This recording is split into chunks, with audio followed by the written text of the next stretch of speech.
Hello and welcome to part 2. Thank you for joining me again. We left the last video with the reinforcements coming down and the shot almost about to kill me.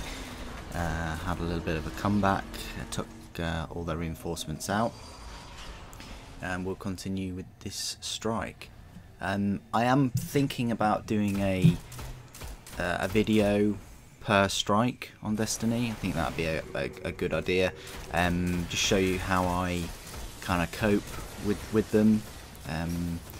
When it depends on the level of them. If they're like, you know, Nightfalls or something like that, I will cheese it to the max. So that means getting behind boxes where bosses can't kill me. That means going in a room or two rooms before the boss and taking shots at him, because the game itself cheeses you so much. It can get quite unfair, the way it kills you, the way your shield will just go down instantly and then you just die, and also a lot of the time the amount of damage that your weapons do is just, you know, terrible really, unless you've got some kind of solar burn or arc burn or something like that, like modifier that they choose, that Bungie choose to put on. You see my teammate, he's dying quite a lot here, but anyway, yeah, so unless it is, you know, a quite high level strike, I will cheese. But if it's not, and it's just a normal bog standard one, I think this was a level 26 strike or something like that a couple of months ago, and we just didn't cheese it really. We could have done, but that's probably why it took so long to kill the boss. But I will do a normal 26 strike with some randoms, or even one of my teammates or fire teammates if I can, and essentially show you how I do it, and I'll go through all of them. I'll take some footage. Hopefully it'll be enough time for me to do them in like 15 minutes or so. They can take a while, but I will endeavour to do that. I'll try and do it with my new Elgato as well, which I will be putting an unboxing up sometime this week. I've had it a while, but you know, that'll give you some kind of idea of what you get in the box, or I think he just fell off the map there, or what you don't get in the box, because I think you get about 3 items. But it's quite interesting, and if you're thinking about doing gaming videos or gaming vlogs or something like that, then it's a useful thing to buy. I mean, if you didn't already know, obviously the footage I'm using at the moment is only in 720p. Oh, boo-hoo, it's not that bad, but the footage I'm shooting at is just all recorded onto the PlayStation 4. It's got the share function, and you just record it and then export it off there and edit it in Final Cut or whatever you use. And I think that's, at the moment, it's a fine way of doing that. If you have got a user base that are interested in gameplay and things like that, it might help them out. The whole video probably isn't helping you out anyway if you do play Destiny, because of all the strikes you've probably all got your own ways of doing it, but either way you might find some kind of useful ways of defeating him.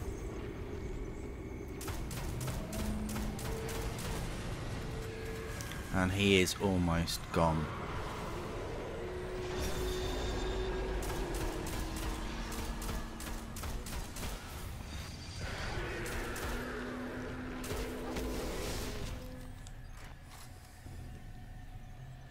But yeah, I'll do a video per strike, and that will hopefully help people. I'll try and do it for next weekend or something like that. I really want to get a second Far Cry gameplay video out if I can. That game came out months ago and been a bit slow with videos for that.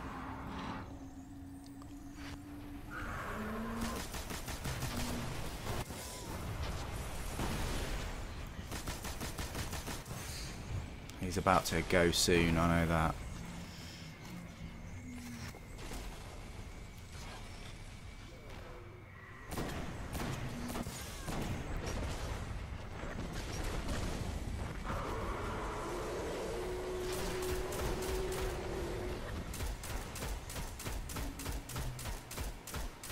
And there we go, finally. So, took him down. I think that took, well, longer than it should. And look at the rewards. One black wax idol. I mean, you can get a black wax idol from any enemy. You should really be awarded something a little bit better. And our world spared another atrocity. And all I'm really rewarded with is 250 reputation or whatever it was. And then it gives you the 30 seconds. I think that's been changed to 20 seconds. But yeah. So I'll and then it puts you to orbit or whatever. So we'll now show you some more footage. This will be of a different strike, and I think I'm my main character, which is my Titan. And this is on Earth. So you've seen, well, in part 1 you saw the moon, and in this you're going to see Earth. I'm just going through my weapons and things of what I'm currently using, and what my colleague, what my mate is using in his loadout. I mean, like I said before, this was taken a while ago.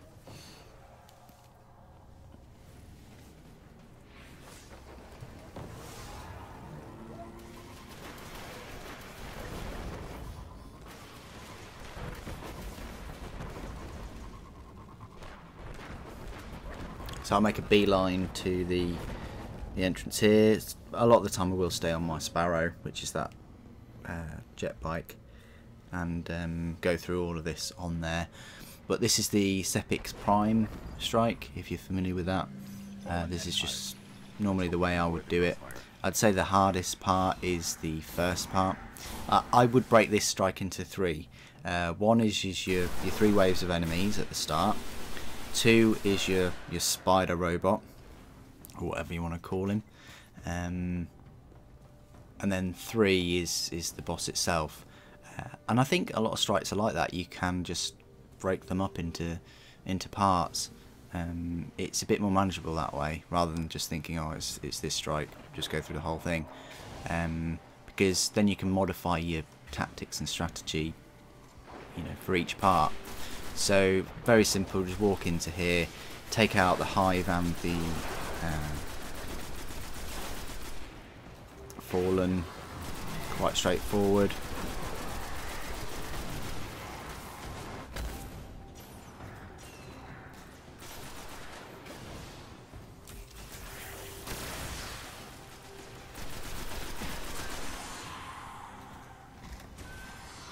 Great, the way out of here is sealed.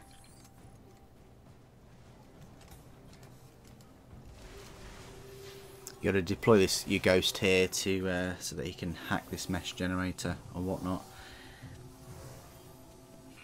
I like the fact that you can dance and make emotions and things in this, or whatever they're called, actions. You'll get a captain and a few enemies. You get some annoying snipers that are absolutely taking me out at the moment, but you get some quite weak enemies too.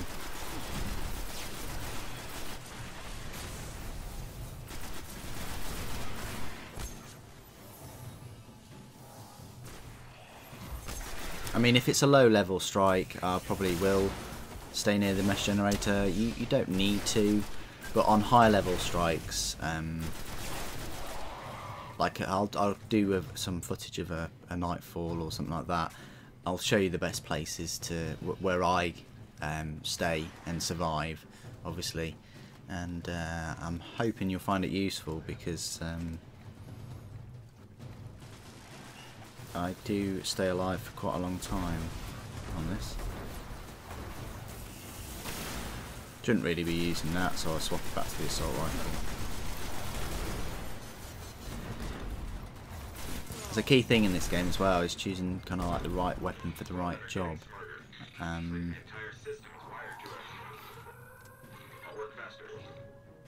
mean, normally you'd get plenty of standard ammo, so you don't need to normally worry about overusing that.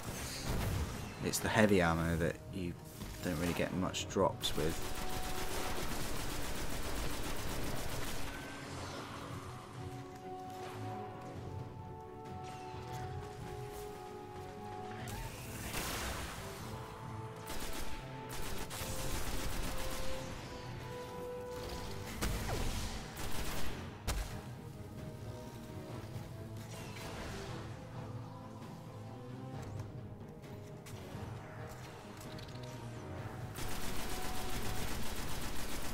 But yeah, if it's a low level, I'll just waltz around the map, killing things. And there's not much danger if you're dying on a low level one. And if you've played the Strike hundreds of times, you kind of know where all the enemies are coming from. And it would have been cool if they changed that. If, you know, you got your different types of enemies spawning out of different spawn points. I don't think it would be that difficult for them to do, especially as this is an online only game. I mean, yeah, it's just more work for them to do, really. You know, they'd have to. Well, they could put a generator in that every week mixes up the spawn points for the enemies, and I don't think it'd take that long to do, really. But as it stands, it's just straightforward. It's exactly the same enemies in exactly the same spawn points. But yeah, there's no reason why a game that costs this much, they couldn't have done that. If they knew that people were going to be spending a long time going through the same strikes. Also, skippable cutscenes. I mean, honestly, you had skippable cutscenes in like the PlayStation 1. It's just silly that you don't have them in this. I completely understand if they're there kind of like load the game and stuff, because you know, loading times of loading screens, I get annoyed with loading screens, but the thing is, this game has loading screens, and I would actually rather them not load a cutscene and just have a loading screen than watch a cutscene and a load of dialogue that I've seen countless times. I really would, and I don't think I'd complain about that. I'd welcome that. Skippable cutscenes, they need to add it. It's just such a basic necessity in any video game, really, especially one that you're replaying over and over. This type of game as well, but the story is just crap. You know, it's just so boring and uninteresting, and you know, most of the actual content, the meat, is in grimoire cards on a website that you have to, you know, stop playing the game, go on a website, load it up and read, and it's like, wow, that's pretty lazy. They should have all had all of that information in cutscenes or stories or storyboards or something in the game for how much this game cost. I mean, it's good because they put a lot of their money investment into the gameplay. That's pretty good. I'd like to know how much they spent on the random loot. You know, getting all those algorithms and mathematics and calculations, all those kind of things in place, because you know, it seems very unfair a lot of the time. Unfair that I get good weapons, but also unfair that I get crappy weapons. So that was the first part of this strike complete, and we're now moving into phase 2, which is a big spider robot, which you'll see once we just clear this enemy. Sometimes I'll rush past the enemies, sometimes I will stop and just wipe them out. It depends.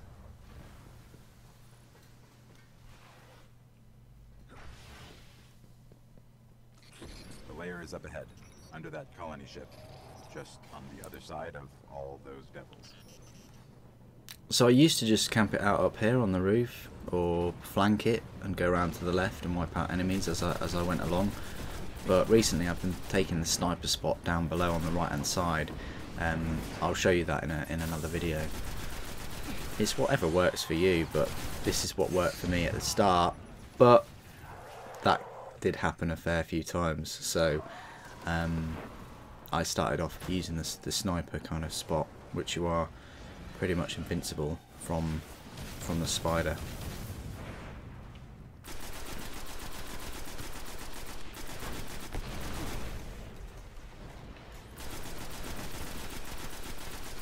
You can see there, that's one of those blue engrams on the floor, which is essentially its version of random loot.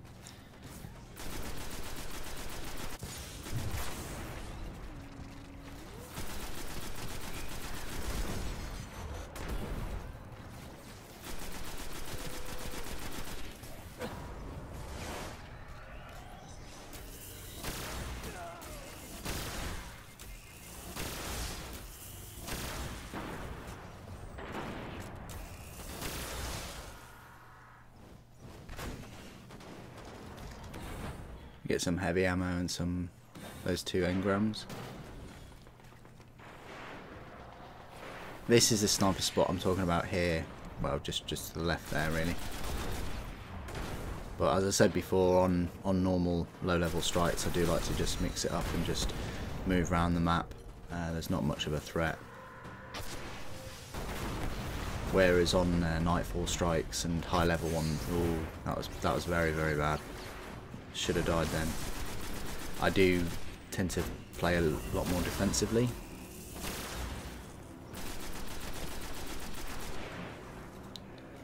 But yeah, I mean, as mentioned in the previous video, if there are any games that you know I have, you'd like to see me do some gameplay footage of them, put it in the comments. I have well over 20 years worth of gaming experience, well over. I've been a gamer since I was just a tiny little kid, and I'd probably say I'm okay at video games. I mean, because they haven't really changed an awful lot, in my opinion.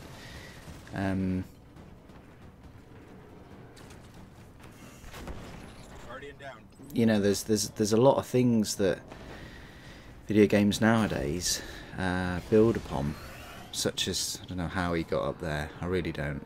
I mean, I don't think I could even reach him either. What I mean by that was, you know, like a lot of bosses for some reason have like 3 different stages before they're dead.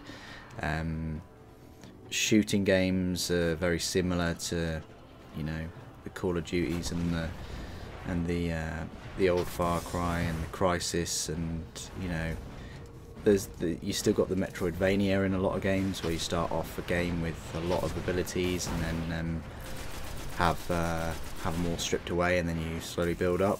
A lot of games don't even give you all the abilities to start off with. They just go straight into, you know, building your character up and getting abilities. But what I do like is the variety in the locations and the graphics. I mean, you know, you've never really got anything close to this in terms of different planets, but with this type gunplay, this type first-person shooter gameplay, you never really got anything like this. I mean, yeah, you had Halo, but you didn't have any like loot or anything like that, or you know, different worlds to just like go into orbit and then go to another one. But like a lot of games, including Battlefield, which is there are still glitches and bugs, and you're about to see one right now. This flying dead enemy here, after I just get rid of all the green rubbish, just here, look, and my teammates couldn't see him either, and that's just a little bit of a glitch. It's just a dead body, you know. So you still get hilarious things like that. Anyway, if you have enjoyed this video, thanks ever so much for watching. Thanks for joining me. Take care.